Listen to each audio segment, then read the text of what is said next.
Hello, मैं आपका स्वागत करता हूं मेरे चैनल अभिषेक फैक्ट चैनल में। आज के दो टॉपिक है कि हम why there is only 50 hertz और 60 hertz use in the world and why we choose 50 hertz only in India. तो ये बहुत ही अच्छा टॉपिक है जिसके ऊपर हमें बात करनी चाहिए कि क्यों ये जनरली होता है। ये थोड़ा टेक्निकल तरीके से मैं इसका जवाब दूंगा। क्यों ही 50 और 60 हर्ट्ज ही है जिसके जो हम उत्पन्न होती है इसी में हम देखते हैं, ट्रांसफ़र करते हैं पावर सप्लाई को। क्यों 70, 80 या 100 हर्ट्ज नहीं होती? तो थोड़ा इसका जो एक टेक्निकल आंसर होगा। हमें पता है कि जनरली जो सबसे ज़्यादा जो हम पावर को जनरेट करते हैं वो थर्मल पावर से करते हैं। थर्मल पावर प्लांट्स होते हैं, उन्हीं के थ्रू हम जो है जनरली हमारी पावर को जनरेट करते हैं।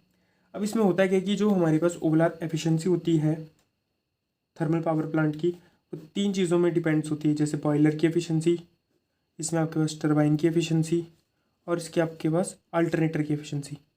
तीन चीज़ होती है। जनरली होता क्या है कि हमारे पास जो बॉयलर की एफिशिएंसी होती है वो हमें कम मिलती है, इसकी हम मीडियम लेके चलते हैं। और अल्टरनेट की जो है सबसे ज़्यादा हाई एफिशिएंसी हमें जो देखने को मिलती है। तो बॉयलर में हमारे पास क्या हुआ कि जैसे हम कंबशन कर रहे हैं, जहाँ पर कंबशन वाला पार्ट आएगा, वाटर को हम लेकर आते हैं, उसको स्टीम में कन्वर्ट करते हैं, तो वो हमारे पास बॉयलर। अब इसका हम कुछ कर नहीं सकते, ये हमें लो ही एफिशिएंसी हमें देखने को मिलती है। अब जो बेसिकली बात आती है किसको हम चेंज कर सकते हैं, अल्टरनेटर की, तो ऐसे भी एफिशिएंसी हमारे पास ज़्यादा है। अब बचा हमारे पास ये जिसकी हमारे पास जो है मीडियम एफिशिएंसी देखने को मिलती है, क्योंकि हम चाहते हैं हमेशा कि जो ओवरऑल एफिशिएंसी होती है वो हमारी सबसे ज़्यादा हो, क्योंकि हम लॉसेस को नहीं चाहते ज़्यादा से ज़्यादा हो। तो अब इसके लिए होता क्या है कि हमारे पास जो टरबाइन होती है, जनरली हम जो टरबाइन इस्तेमाल करते हैं वो सिलेंड्रिकल टरबाइंस करते हैं। इसमें जिसकी जो स्पीड्स होती है वो बहुत ज़्यादा हाई होती है। फॉर एग्जांपल जैसे 3000 आरपीएम या 3600 आरपीएम का इस्तेमाल करते हैं। अगर लेटेस्ट अज्यूम करते हैं कि अगर हमें हाई एफिशिएंसी चाहिए तो हमें जो पोल हैं वो हम दो ही सेट किए हुए हैं, तो उस पर हमारे पास जो फ्रिक्वेंसी है वो क्या है वो हम देखते हैं। अगर हमारे पास पोल 2 है तो हमें पता है n इजिकल टू 120 F/P, तो NP/120। तो यहाँ पर वो तुम्हारे पास 3000 इंटू 2/120। तो ये हमारे पास जो है फ्रिक्वेंसी लेकर आएगा 50 हर्ट्स। और वैसे ही जैसे ही हमारे पास पोल होंगे 2, और यहाँ पर हमारे पास जो स्पीड है वो 3600 आरपीएम की स्पीड लेंगे, तो 120 F/P equal to NP/120, that is 3600 into 2/120। तो इसमें जो फ्रिक्वेंसी है वो हमारे पास 60 हर्ट्स मिली। तो ये दो कारण होते हैं कि हमारे पास जो फ्रिक्वेंसीज होती हैं या 50 हर्ट्स में हम बात करते हैं या हम सिर्फ ओनली 60 हर्ट्स में बात करते हैं। अब एक और चीज़ मैं आपको थोड़ा सा ऐड कर देता हूँ, अगर जो इस वीडियो को देख रहा है। हमेशा हम जैसे कि हमारे पास जो है 5 ग्रिड सिस्टम्स हैं इंडिया के। जैसे हमारे पास हो गया नॉर्थ, हो गया साउथ, हो गया वेस्ट, हो गया ईस्ट, हो गया और नॉर्थ ईस्ट हो गया। अब इसमें क्या होता है, इन सब में हम जो है 50 हर्ट्स की फ्रिक्वेंसी को लेके चलते हैं। हम ये नहीं कर सकते कि एक में हमने 50 हर्ट्स की फ्रिक्वेंसी एक ग्रिड में लगाई हुई है और 60 हर्ट्ज की फ्रिक्वेंसी अलग ग्रिड में लगाई है। पर इसमें हम ऐसा नहीं कर सकते कि इन दोनों से फिर पावर को ट्रांसफर करेंगे, क्योंकि इसमें क्या होता है कि जो एवरेज पावर होती है, अगर हम अनइक्वल फ्रिक्वेंसी यूज़ करते हैं एक ग्रिड से दूसरे ग्रिड तक, जो एवरेज पावर इनकी जीरो हो सकती है।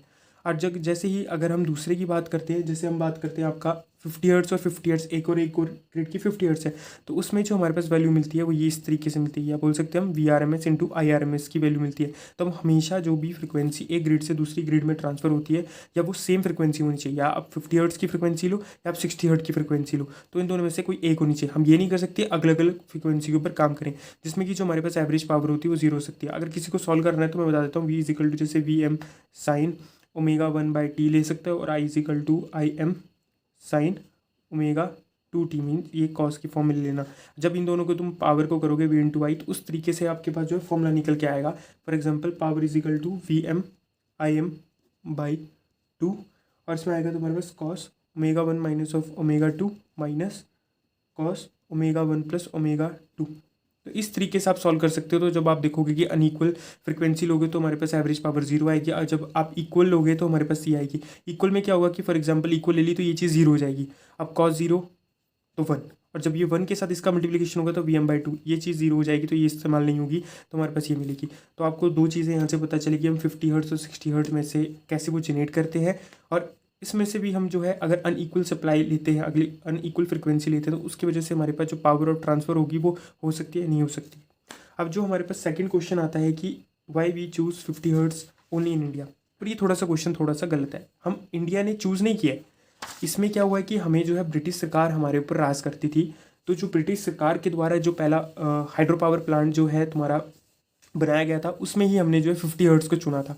अगर ब्रिटिश सरकार जो है 60 हर्ट्स लेती तो हमें भी बाय डिफ़ॉल्ट हम 60 हर्ट्स ही इस्तेमाल करते। बट कुछ एडवांटेजेस हैं कि हम 50 हर्ट्स की ओवर इन 60 हर्ट्स, देखो सबसे पहले एडवांटेज होता है रिड्यूस कांस्टेंट लॉसेस। अब देखो ये जो समझा रहा हूँ मैं टेक्निकल है, क्योंकि इसको टेक्निकल के वे में ही हम समझा सकते हैं।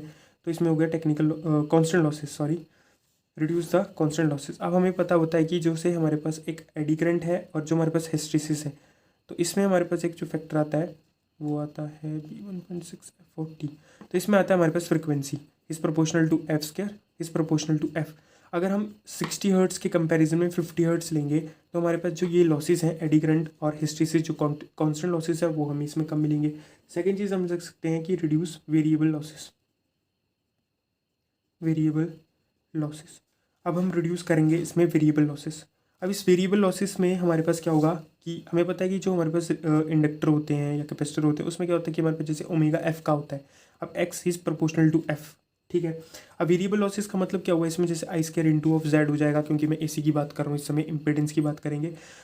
और अगर हम फ्रिक्वेंसी को कम लेते हैं एज़ कम्पेयर टू 60, तो हमारे पास कहीं ना कहीं ये कम मिलेंगे, कहीं ना कहीं हमारे पास इम्पेडेंस कम मिलेगा, और कहीं ना कहीं हमारे पास जो हमारे जो लॉसेस हैं वो हमारे पास कहीं ना कहीं कम हमें जो है देखने को मिलते हैं। और आगे से हम बात करते हैं स्पीड की, तो n इजिकल टू 120f/p। अब क्या आता है कि जैसे कि अगर हम फ्रिक्वेंसी ज़्यादा लेंगे, फॉर एग्जांपल 60 हर्ट्ज़ लेंगे तो हमारी स्पीड बढ़ेगी। तो स्पीड बढ़ने की वजह से क्या होता है कि जो आपकी 20% जो है एक्स्ट्रा कॉस्ट लग जाएगी उस जनरेटर को बनाने पर। अगर क्योंकि वो ज़्यादा स्पीड में घूमेगा तो उसको एक तरीके से उस कंटेनर के अंदर रखना भी तो बहुत ज़्यादा मुश्किल हो जाएगा, क्योंकि इसमें बड़ी सारी प्रकार की जो है फोर्सेस हमें जो है देखने को मिलती है। अब हमारे पास अब थोड़ा सा एक और कंसेप्ट जो मोस्ट इंपॉर्टेंट आता है अपना कोरोना लॉसेस। जैसे हमें पता है कि जो कोरोना हमारे पास लॉसेस होता है 242 मतलब 242.2 F plus of 25/this VPH minus VC का whole square √R/T into 10⁻⁻⁻ kilowatt पर किलोमीटर। तो इसमें जो ये वाला जो फैक्टर होता है वो प्रोपोर्शनलिटी टू होता है कोरोना। तो अगर हम 60 हर्ट्ज़ फ्रिक्वेंसी लेंगे तो corona has compare to 50 hertz की हमें जो है ज़्यादा देखने को मिलेगा। तो बड़े सारे जो फैक्टर्स हैं जिसके लिए हमें जो है 50 हर्ट्ज़ को चुना जाता है, ना कि 60 हर्ट्ज़ को। पर कुछ जिसमें डिसएडवांटेज है, जैसे कि हमें पता है कि ट्रांसफार्मर में हमने देखा है कि जो फ्रिक्वेंसी होती है वो इन्वर्सली प्रोपोर्शनल टू एरिया की होती है।